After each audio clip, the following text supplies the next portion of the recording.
My husband says what he's doing doesn't count as cheating. I began to suspect that something was wrong when my husband started napping all the time.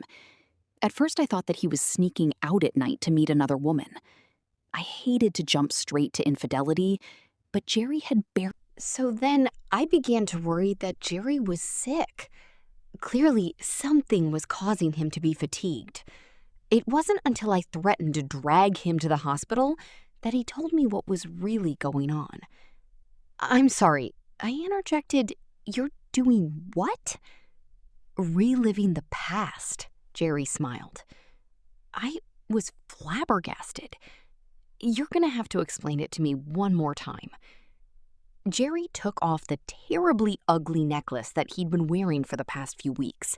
He told me that he purchased it at that new store downtown. He suspected the owner. Jerry put a hand behind his neck and looked at the floor. I could tell I had touched a nerve. Don't get me wrong, I added.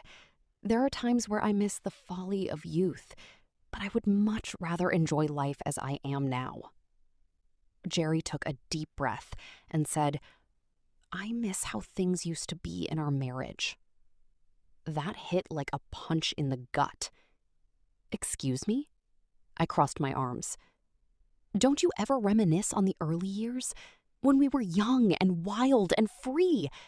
I miss being excited about being married to the girl of my dreams. There was a lot to unpack there, enough to fill multiple sessions of therapy. I tried to get my thoughts out without sounding too hurtful. Jerry, I let out a deep sigh. We're not in our 20s anymore. We're not even in our 30s anymore.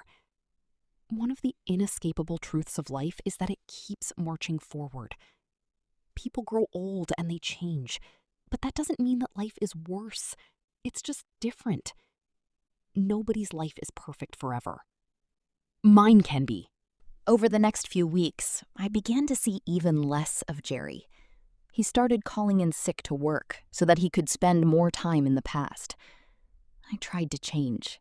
I tried my hardest to become the woman he remembers so fondly, but I could never be anything more than an imitation of the past. I decided that I needed to take a more drastic approach.